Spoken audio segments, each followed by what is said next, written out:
Korea's #1 foreign language station. 101.3 TBS eFM.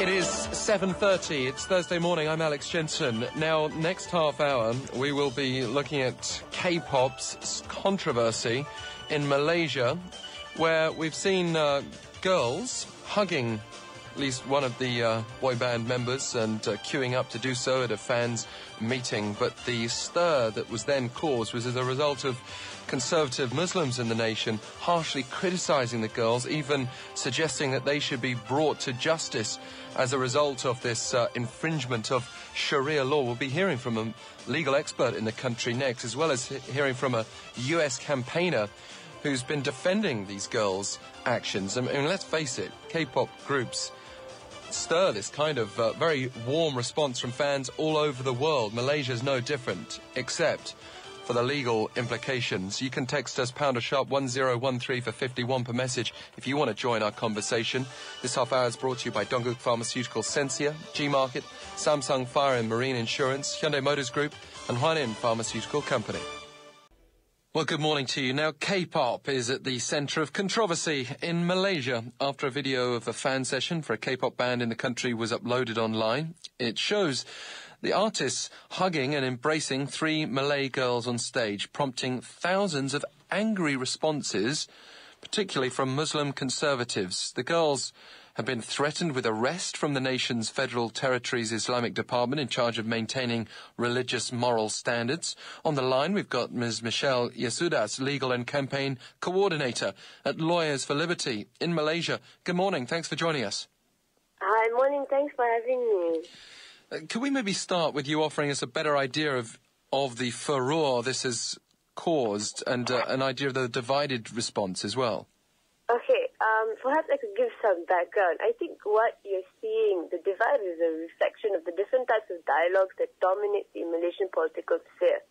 It may not be an accurate portrayal of what the people are saying on the ground, but when it comes to religion and politics, you have dominant voices within the political sphere.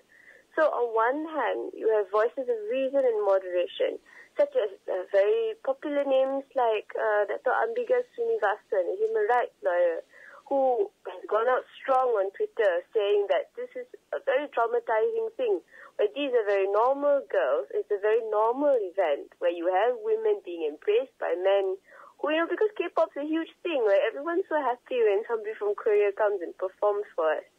And then, you also have one minister who said that threatening the girls is over the top. And Zahid Ibrahim, a former MP, who was asked why are there double standards? The Bollywood scene, the Hindi scene, where they come and people hug them and there has been no backlash. And then you have the other extreme, which is Jauhi, who just wants to arrest women who are being hugged innocently on stage. So this is pretty much a very good encapsulation of what's happening on the, in the political sphere in Malaysia. You have the extreme as well as the moderate, and it's every day in the news, yeah. I mean, this matter does appear to look relatively tame compared with the sexualization of K-pop, which has been an issue even here in Korea, without Islam being in the picture. I just wonder whether K-pop and all the skin that's on show in videos and so on and performances has been an issue before in Malaysia.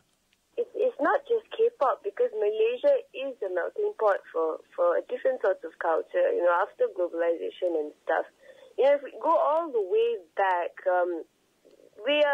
we know there's a lot of skin on TV, and prior to this, it has never been such a flag problem, because K-pop and any other form of external consumer culture has drawn the ire of conservatives, and not just Muslims, but there's Christians as well as Hindus as well. Malaysian Islamic civil law stipulates strict codes of conduct when it comes to public displays of affection. That's really at the heart of this matter from the girls' point of view. Can you elaborate on that? In Malaysia, what we have is like a divided pieces of law. You've got federal laws, which encompasses everyone in Malaysia, and you have Sharia laws, which are made by different states in Malaysia. So it covers the realm of personal law, which only has jurisdiction over Muslims, and it's very colonial, and you have Sharia criminal offences, which is the heart of this, where Jawi is threatening to arrest them under Sharia criminal offences. And it varies from state to state, and it's very wide. It can be arbitrary, because you have different sorts of offences under the Sharia criminal law. And it's pretty much moral policing. You have, making another neglect their religious duty is an offence. To act preparatory to intercourse outside of wedlock is also an offence. Harwat as well, where it's close proximity, where a man or a woman found with somebody who is not their close relative or their husband in a secluded place. And as well as the most important, which is indecent acts in a public place, which is a Sharia offence. Yes. And if they act or behave in an indecent manner in a public place, so all these are offences. They're widely defined. And they give the state power to police the bodies of Muslims, which leads to attitudes and communal body policing, which makes it acceptable, especially when it's bodies of female Muslims, and it's done through communities and the law in Malaysia. Yeah, I mean, many of us listening now will be thinking, intercourse, as you put it, out of wedlock is rather different to hugging a celebrity. It's a strong response, but have these girls escaped the clutches of Jawi or Federal Territories Islamic Department, to put it more officially, by not showing up before the deadline that had been provided by authorities? I mean, it would seem so, because the start is that they would need to find the girls first. That is the start point. And secondly, as a society at large, we need to be very clear that this is a red herring as a society. You need to peel away the layers and understand that this will not create a more righteous society. It's a race for political power, because a lot of Malaysians claim to be morally led by spiritual leaders, and this has become political contest, who has who can guard the Malaysian righteousness more adequately. And because we must remember we are a democratic nation. We need democratic, political leadership, not merely moral policing on bodies. Yeah. Ms. Yesudas, thank you very much for explaining the Malaysian side of this. No problem. Yeah. Well, thank you very much to Ms. Michelle Yesudas, Legal and Campaign Coordinator at Lawyers for Liberty in Malaysia there. Now, by the way, in case you're wondering which band this was, B1A4 is the K-pop band in question, the boys who have unwittingly become part of this storm. We've got on the line now Heidi, Lyon from the US, who has taken it upon herself to defend these Malay girls, starting an online campaign in the process. Heidi Lyon otherwise is a translation editor for Korean dramas and has a special interest then in Korean culture. Good morning to you from Seoul. Good morning. It's a pleasure to have you on the line. Thank you, it is. What drew you into defending these girls particularly? Because I know you're a fan of the band themselves, but why did you turn your attention to these girls? Well, the fandom's name we're called Banas, and I'm probably one of the oldest ones because I'm 45. Most of the fans are 15 to 25. And I spend a lot of time on Twitter talking with these girls from all over the world, and a lot of them call me either Uni or Oma. I'm like a mom to a lot of them. And I ended up speaking with probably 15 of them in tears the day after the fan event because they were so upset over what had happened, not because the girls did this, but because the girls were being traumatized over it. And I'm a mom first, and I couldn't stand it. So because they are also fans of this group, and you are a fan, and because you're a senior fan just by your age, you've taken it upon yourself to play that protective role on their behalf. I mean, how serious have the threats been to these girls from Malaysia?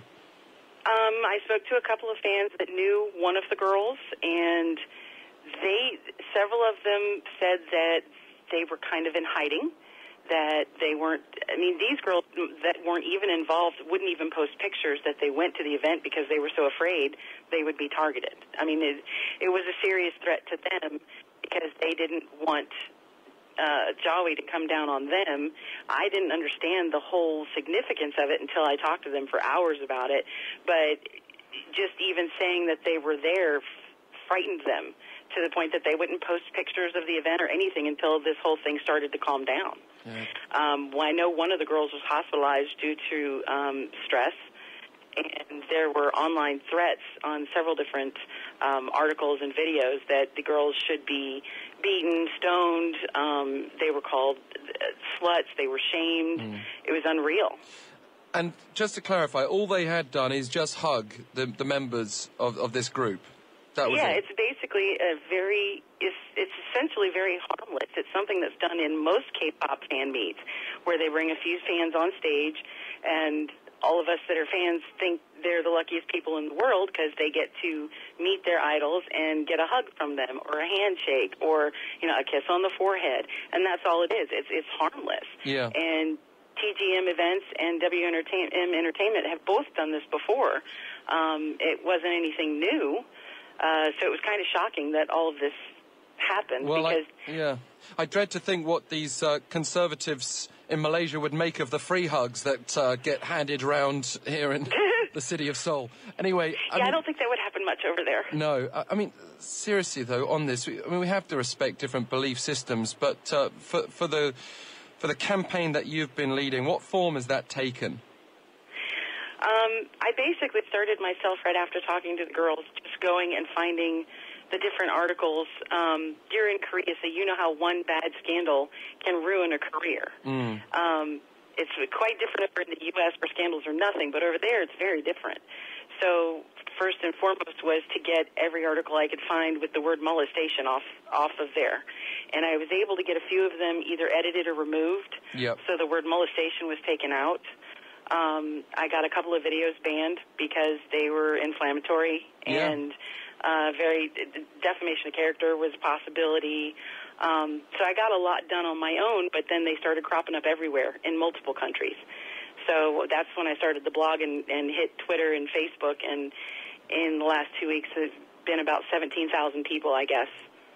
Amazing. I mean, that is true. One of the first reports I saw about this made it look like at least one of these boy band members had done something inappropriate, which was not the case. What most people were seeing right off the bat, which was the first thing I thought that rather than, and one of the reasons I started the campaign was because I saw so many of the younger girls, and I understand this, they're younger, they're inexperienced. All they wanted to do was comment and bash, you're just being mean and blah, blah, blah, and they didn't understand that not only is that not helpful, but it could be a hindrance. And you don't want to malign someone's religion or country. No. That's not the way to do it. Of course not. We are out of time, but has the band said thank you to you for your efforts? Oh, yeah. That's I get thank yous every day. Thank you very much, then.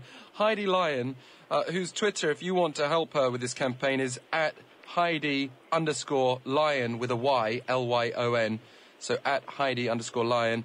You can help join the campaign if you'd like to defend these unwitting Korean boys caught up in this storm, as well as the girls themselves. Heidi Lyon, thanks very much for joining us. Thank you.